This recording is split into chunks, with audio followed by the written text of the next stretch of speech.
We had so many people asking for this series to return, and because I kind of feel a little bit itchy to talk about this kind of stuff as well, I think it's time. I think it's time to bring back the Why I Want series.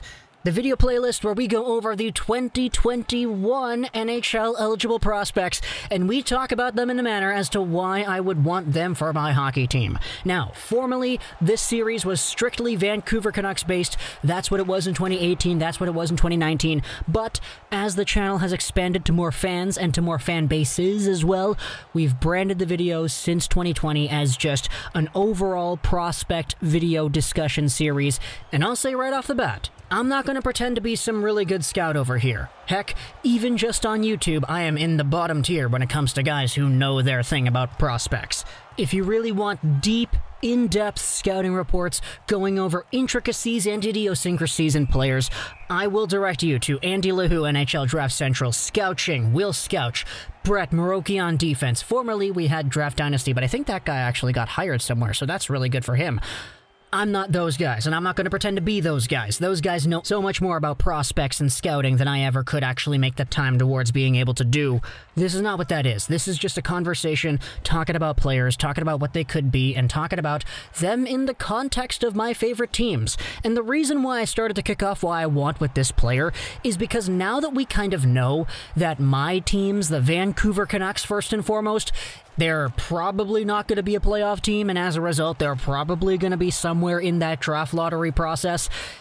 It makes things a lot easier for me to get involved and actually interested in prospects, because now my number one team is going to be in the hunt once again for a top guy, and they have their first round pick this year. So things get really interesting even more when you take a look at that. The first Why I Want video for 2021, and it took us 2 minutes to get here, I apologize for that, is Luke Hughes. And if you've been living under a rock, you're like, oh, this is the guy we're going to talk about here? What about Owen Power? That's the guy that I think a lot of people said was going to be first overall, right? So why don't we start off with Power? Well, because it's my series, my rules. Luke Hughes is a guy whom, if you haven't been paying attention, has two older brothers in the NHL already. The oldest one, you probably heard his name before. His name is Quinn Hughes. If you're a Canucks fan, you know exactly who this guy is. He's probably the most talented Vancouver Canucks defenseman of all time already, and the fact that he is only 20 makes things a lot worse in that respect. But Quinn Hughes is an elite, puck-moving, offensively capable power play quarterback defenseman who's got some wicked skating ability, wicked edges, great puck skills, and an overall just crazy offensive potential ceiling. The middle child, Jack Hughes, is the number one draft pick from the 2019 NHL Entry Draft. He's playing for the Devils, and he's coming off the coattails of posting up the worst first overall rookie season in 2 decades. That's going to be broken here by Alexis Lafreniere this season, but I think a lot of Jack Hughes's early lack of success kind of had to do with the fact that he was a little bit undersized. He didn't really have the best transition into the NHL, but I will say the second year, man, it's been great to him. He's been very much better this season with the Devils than he was in year number 1. But the third Hughes brother right here is named Luke. And the biggest thing about Luke is quite literally how big he is, because Luke Hughes is a left-handed defenseman who already is 6'2". And yeah, Jack and Quinn are both sub 6 feet, so it's no real big deal that Luke is the tallest of the bunch, despite only being 17 years old. He was born in September of 2003. Interesting note, he is born literally 6 days away from the cutoff of the 2021 NHL Entry Draft. Had he been born a week later, he would have been eligible for 2022 and not 2021. So he is one of the youngest guys in this draft, almost a full year younger than Owen Power, who was touted by many to being the probable first overall guy.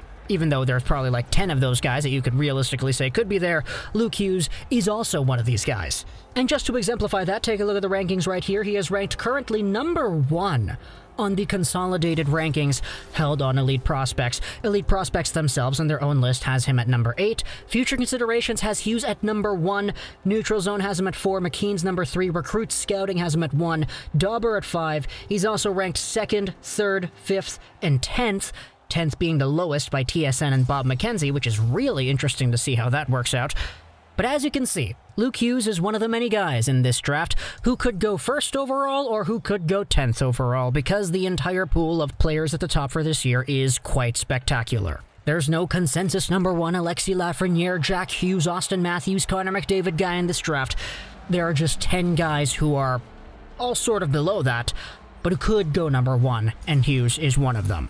Luke Hughes, as we said, 6'2" left-handed defenseman. He is playing for the US NTDP this season, where in 38 games played for the U18 club, he has 34 points. This is interesting because if you take a look at Quinn Hughes, when Quinn Hughes was 17, he played his last season with the NTDP, and he had 53 points in 65 games played, which is a lower points per game number than Luke Hughes had in his final year played. Now, Luke's season this year is done. He suffered a few, what is believed to be torn ligaments in his foot, and he'll be taken off all the rest of the time this year to skip out on the U18, skip out on the rest of all that, because he's looking forward to the next chapter of his career, which will be the 2021-2022 season, where he will join the Michigan Wolverines. Again, following the exact same timeline as Quinn Hughes. The biggest thing about Luke Hughes is that this is a guy who is an offensively capable, fluidly skating, skilled defenseman with awareness, who, in the words of Jack and Quinn Hughes themselves, was better than Quinn Hughes when Quinn Hughes was Luke's age. We had this testament several times throughout the past few years. Back in the middle of 2019, we had Jack Hughes, who made his appearance on a podcast, say the same thing, that Luke is probably better than Quinn when Quinn was Luke's age. We also had Quinn Hughes on CBC After Hours say the same thing a year later. A lot of that was supplemented by the fact that Luke Hughes broke Quinn Hughes' U17 points record at the NTDP in a significantly fewer amount of games played. And he finished off that season with a higher points per game as well. And so if you're just looking at the points, you can see how good Quinn Hughes is right now, and you can say, wow, he's got a younger brother who's taller than him, who also has some really good pace to his game and good strides as well. Available in this year's draft? Oh boy, sign me up. For a little bit more of a deeper look, let's go over onto Dobber Prospects, where the February 2021 update for Luke Hughes, written by Tony Ferrari, goes over his strengths, his weaknesses, and how good he is able to play. Of all the top players in the class, he has arguably taken the biggest step forward in 2021. His offensive timing has improved and his defensive game continues to show progress. He is utilizing his mobility much more at both ends of the ice, but not just for rushes down the wall or around the zone. Luke Hughes skates with a purpose when the puck is on his stick, whether he's walking the blue line with his impressive lateral mobility or cutting into the home plate area with his agility and quickness. Hughes understands how to put pressure on his opponents. The biggest reason that he's able to take this step is that he has been exhibiting an advanced awareness of the play. He understands what is happening all over the ice and playing the angle and using his skills. Hughes will continue to be one to watch as he pushes towards the top of many draft rankings. And it's kind of funny because if you told me that that scouting report was written for Quinn, I would be like, okay, yeah, that's absolutely correct. It's just Luke Hughes, according to some common consensus that I've been seeing from people that I do value in the community, is not really the run-and-gun, rodeo-type gunslinger offensive defenseman like a Quinn Hughes is.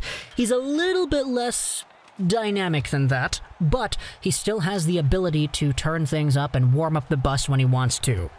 As for improvements, obviously as he goes along, as he progresses through the draft and his eventual prospect career, the biggest thing right now is to just get healthy, because he is kind of in a spot where several torn ligaments isn't a good thing, and as we saw with Peyton Krebs a few years ago, it can lead to other teams potentially passing up on you. But he will have to work on his defensive efficiency, being able to consistently get in there more defensively on back checks, breaking up plays, breaking up rushes, and getting his stick in the proper areas a little bit more, and just toning out his game against faster, bigger opponents, like the guys you're going to find at the college level who play with more intensity than U18 competition does with the NTDP. Now, when it comes to the ceiling and the projection for Luke Hughes, you can see a very literal comparable in Quinn right there. And with Luke Hughes, with the way this guy is able to observe the ice, use his strengths to his advantage, he's got good puck skills, he's got good feet, he's got a good brain. This is a guy who could become a very capable two-way defenseman at the NHL level. Top 4 in most NHL systems, top 2 maybe in others. And because he's in a spot where we already kind of know how good the Hughes model of learning how to skate can be, I think it's reasonable to assume that Luke is going to have a pretty okay transition from the NCAA to the NHL when eventually he does make that jump, because he's just a darn good defenseman with some good blood and even more height. So, talk to me in the comments if you're a Canucks fan, if you're a Red Wings fan, if you're a Habs fan, or any of the other fans that check out these videos. What would a Luke Hughes do to your team? Let's say he becomes a top 4 defenseman with some very good offensive flair, lateral mobility, and awareness of what goes on in the offensive zone. How can this guy help your team? And do you want him? If he's available at 5, do you take him? If he's available at 7, do you take him? At what point does he become a must draft, depending on who else has gone off the board? If you want a chance to be featured in the next Why I Want video, comment down in the comment section below Sabretooth, because Luke Hughes is going to play for the Michigan Wolverines. Wolverine is a Marvel superhero who has a very big arch nemesis in Sabretooth, so that will be your ticket to the next Why I Want video. But for now, talk to me in the comments about all that stuff. I hope you enjoyed this video. So to that, Rosen 99, and bye.